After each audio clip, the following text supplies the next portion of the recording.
Welcome back friends to the GS platform YouTube channel. Friends आज है 7 नवंबर 2020 और आज की करंट अफेयर में जितने भी इंपॉर्टेंट क्वेश्चन बनेंगे इस वीडियो में हम लोग देखेंगे। और अगर आप चैनल पर नए हैं तो चैनल को सब्सक्राइब करें और पीडीएफ के लिए टेलीग्राम को जरूर ज्वाइन करें। तो चलिए शुरू करते हैं आज की वीडियो। यहाँ पर फर्स्ट क्वेश्चन है, हाल ही में कितने राफेल लड़ाकू विमानों का दूसरा बैच भारत पहुंचा है? तो इसका आंसर हो जाएगा 3, ऑप्शन ए सही होगा। तो 3 राफेल विमानों का दूसरा बैच भारत पहुंच चुका है और इसके साथ ही भारतीय वायुसेना में राफेल विमानों की कुल संख्या अब 8 हो चुकी है, क्योंकि इससे पहले आपको पता ही होगा कि 5 राफेल पहले ही पहुंच चुके थे। तो 3 राफेल जेट का दूसरा बैच फ्रांस से उड़ान भरने के बाद नॉन स्टॉप 4 नवंबर 2020 को गुजरात के जामनगर में उतरा है। और इससे पहले 5 राफेल जेट का पहला बड़ा जो जत्था था वो 28 जुलाई को आया था। ठीक है, 28 जुलाई को, ये डेट आप ध्यान रखिएगा क्योंकि पहली बार राफेल विमान इस डेट को इंडिया में आए थे, जिन्हें कि 10 सितंबर को हरियाणा के अंबाला एयरबेस में आधिकारिक तौर पर भारतीय वायुसेना में शामिल किया गया था। और दूसरे बैच के आने के साथ ही इंडियन एयरफोर्स के पास अब कुल 8 लड़ाकू विमान हो चुके हैं। वायुसेना प्रमुख air chief marshal RKS Bhadauria द्वारा मिली जानकारी के अनुसार 2023 तक, ठीक है, 2023 तक सभी 36 जेट वाहन भारत को सौंप दिए जाएंगे। राइट, नेक्स्ट क्वेश्चन है क्वेश्चन नंबर 2। हाल ही में किस ऐप को पेमेंट सर्विस के लिए NPCI से UPI करने की मंजूरी मिली है? तो यहाँ पर ऑप्शन हो जाएंगे, जो भी ऑप्शन है इसमें आंसर हो जाएगा व्हाट्सएप। तो व्हाट्सएप और अब जो है फेसबुक की तरह व्हाट्सएप जो ऐप है वो अब फ़ोन पे की तरह और गूगल पे की तरह या फिर पेटीएम की तरह UPI सर्विस प्रदान करेगी। आप इससे पैसा का ट्रांसफ़र कर सकते हैं। तो national payment corporation of India यानी कि NPCI, इसने आखिरकार फेसबुक के स्वामित्व वाली मैसेजिंग प्लेटफॉर्म व्हाट्सएप को देश में अपनी पेमेंट सेवाओं को श्रेणीबद्ध तरीके से लॉन्च करने की मंजूरी दी है। NPCI द्वारा मंजूरी संगठन द्वारा यूनिफाइड पेमेंट्स इंटरफेस UPI के उपयोग के विषय में अपने नियमों में महत्वपूर्ण बदलाव करने के बाद ये मंजूरी दी गई है। और ये मंजूरी व्हाट्सएप या उसके प्रतिद्वंद्वियों जैसे कि गूगल पे और वॉलमार्ट के फ़ोन पे, ठीक है, इन सबसे एक तरह से कंपटीशन रखेगा। राइट, तो बात करते हैं national payment corporation of India के MD और CEO की, तो वो है दिलीप असबे। और national payments corporation of India का मुख्यालय मुंबई है और जिसकी स्थापना वर्ष 2008 में की गई थी। राइट, नेक्स्ट क्वेश्चन है क्वेश्चन नंबर 3। हाल ही में किसकी अध्यक्षता में टीवी चैनलों की मौजूदा TRP प्रणाली की समीक्षा करने के लिए समिति का गठन किया गया है? तो इसका आंसर हो जाएगा Shashi S Vempati, option B सही होगा। तो सूचना और प्रसारण मंत्रालय ने टीवी चैनलों की मौजूदा टेलीविजन रेटिंग पॉइंट्स यानी कि TRP का आकलन करने के लिए एक 4 सदस्यीय समिति का गठन किया है। और इस समिति की अध्यक्षता प्रसार भारती के CEO शशि S वेम्पति करेंगे। ठीक है, और ये जो समिति है वो सभी हितधारकों की जरूरतों को समझकर रेटिंग प्रणाली के लिए आवश्यक सिफारिशें करने के लिए जिम्मेदार होगी। और ये समिति कुल 2 महीने के भीतर अपनी रिपोर्ट सूचना और प्रसारण मंत्रालय को देगी। ठीक है, तो बात करते हैं broadcast audience research council of India के अध्यक्ष की, तो वो है पुनीत गोयनका, जिसकी स्थापना वर्ष 2010 में हुई थी। राइट, तो आप ध्यान रखेंगे शशि S वेम्पति, ये आपका आंसर होगा। आपको पता होगा कि अभी हाल ही में रिपब्लिक भारत टीवी के द्वारा TRP के संबंध में छेड़छाड़ के बाद इस तरह की ये समीक्षा की आवश्यकता पड़ी है। ठीक है, चलिए नेक्स्ट क्वेश्चन यहाँ पर क्वेश्चन नंबर 4। हाल ही में कौन सा देश पेरिस समझौते से आधिकारिक रूप से बाहर हो गया है? तो इसका आंसर हो जाएगा अमेरिका, ऑप्शन है आपका ए सही हो जाएगा। ठीक है, तो पेरिस जलवायु समझौते से आधिकारिक रूप से अमेरिका बाहर हुआ है और 4 नवंबर 2020 को आधिकारिक रूप से ये बाहर हो गया है। ठीक है, 4 नवंबर की जो डेट है इस डेट को ये बाहर हुआ है। अमेरिका 2015 में इससे शामिल होने के लिए औपचारिक रूप से इस समझौते से बाहर निकलने वाला एकमात्र देश है। पृथ्वी की जो जलवायु संकट है उससे बिगड़ते प्रभाव को बचाने के लिए 2015 में एक पेरिस जलवायु समझौता किया था। कब किया गया था? 2015 में पेरिस जलवायु समझौता। ठीक है, और इसके अनुसार कोई भी देश संयुक्त राष्ट्र को अपने हटने के फैसले के बारे में सूचित कर सकता है। ठीक है, तो वापसी के क्या कारण है? पेरिस समझौते के तहत विकासशील देशों को वित्त वर्ष 2020 से हर साल कम से कम $100 बिलियन, ठीक है, तो $100 बिलियन किसको? विकासशील देशों को जो है ये राशि जुटाना अनिवार्य है और राशि को 5 साल बाद संशोधित किया जा सकता है। अमेरिकी राष्ट्रपति डोनाल्ड ट्रंप ने इस कदम का विरोध किया था और इसे अनुचित ठहराया था।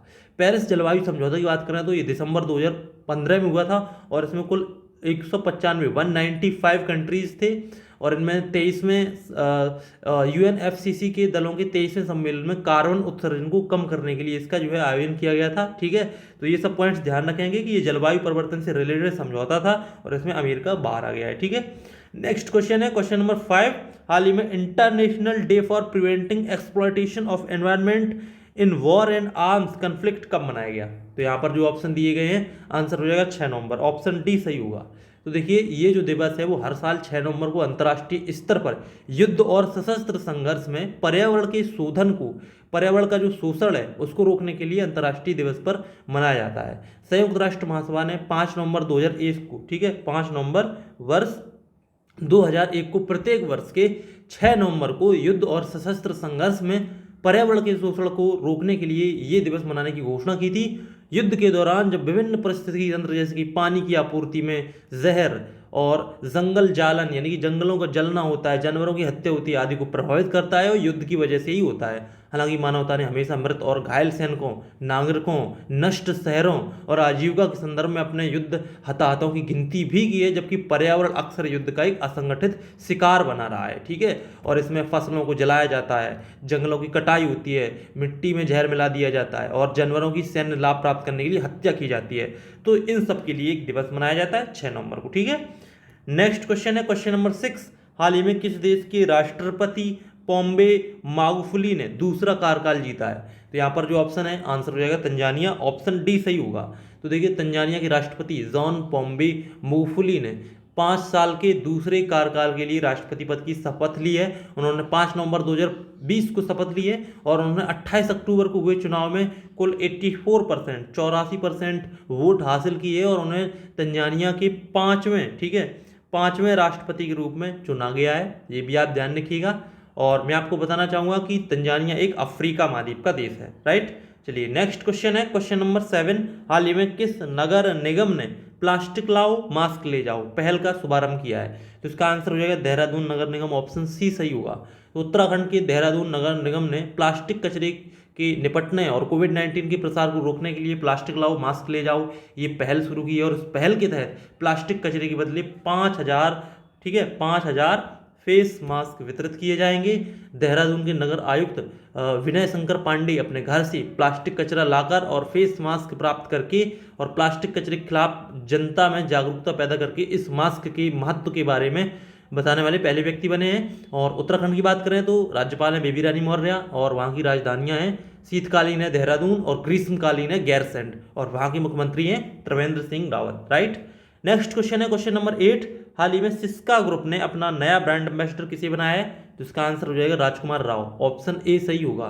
तो देखिए fast moving electric goods company Syska group, इसके अभिनेता जो है राजकुमार राव को इन्होंने अपना ब्रांड का नया एम्बेसडर बनाया है और वो एलईडी और फैन सेगमेंट में सिस्का उत्पादों की सेल बढ़ाने के लिए कंपनी के साथ मिलकर प्रचार करेंगे। इस साझेदारी के तहत सिस्का ग्रुप एक नया विज्ञापन अभियान शुरू करेगा जिसमें राजकुमार राव एलईडी और फैन सेगमेंट का प्रचार केंद्रित करते हुए नजर आएंगे। राइट, चलिए नेक्स्ट क्वेश्चन है क्वेश्चन नंबर 9। हाल ही में JC डैनियल पुरस्कार किसने जीता है? इसका आंसर हो जाएगा ये जो पुरस्कार है वो हरिहरन ने जीता है, ऑप्शन ए सही होगा। तो प्रसिद्ध फिल्मकार हरिहरन ने JC डैनियल पुरस्कार के लिए चुना गया है जो कि मलयालम सिनेमा में आजीवन योगदान के लिए राज्य सरकार द्वारा दिए जाने वाला एक सर्वोच्च सम्मान है और इस पुरस्कार में कुल 5 लाख रुपए दिए जाते हैं और नकद पुरस्कार और एक प्रशस्ति पत्र भी दिया जाता है। हरिहरन को इस प्रतिष्ठित पुरस्कार के लिए MT वासुदेवन नायर की अध्यक्षता में गठित एक जूरी द्वारा उनको चुना गया है जिसके निर्देशक हरिकुमार, अभिनेता विटुवाला और राज्य चित्रचित्र अकादमी के अध्यक्ष कमल ये शामिल थे जूरी में। राइट, तो आप ध्यान रखेंगे ये जो पुरस्कार है वो किसे मिला है? हरिहरन को। क्यों मिलता है मैंने आपको बता दिया है। नेक्स्ट क्वेश्चन है क्वेश्चन नंबर 10। उत्तर प्रदेश का कौन सा जिला नीति आयोग के आकांक्षात्मक जिलों की रैंकिंग में शीर्ष पर है? तो इसका आंसर हो जाएगा चंदौली, ऑप्शन बी सही होगा। तो उत्तर प्रदेश के चंदौली जिले ने नीति आयोग द्वारा सितंबर में जारी आकांक्षात्मक जिलों की रैंकिंग में शीर्ष स्थान हासिल किया है। बोकारो और पूर्वी सिंहभूम को क्रमशः दूसरा और तीसरा स्थान मिला है।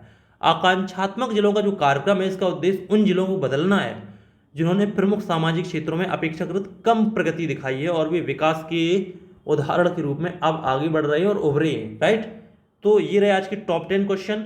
आगे देखते हैं यहाँ पर कल की क्विज का आंसर। कल आपसे पूछा गया था किस राज्य के प्रत्येक जिले में मानव तस्करी विरोधी पुलिस स्टेशन बनाए जाएंगे, इसका आंसर होगा उत्तर प्रदेश। दूसरा क्वेश्चन था जैकोबिन क्लब की स्थापना किसने की थी, ये की थी टीपू सुल्तान ने, क्योंकि वह नेपोलियन और फ्रांस की क्रांति से प्रेरित था। नेक्स्ट क्वेश्चन है हाल ही में बाय बाय कोरोना पुस्तक किसने लिखी है। आज की क्विज का क्वेश्चन है बाय बाय कोरोना पुस्तक किसने लिखी है।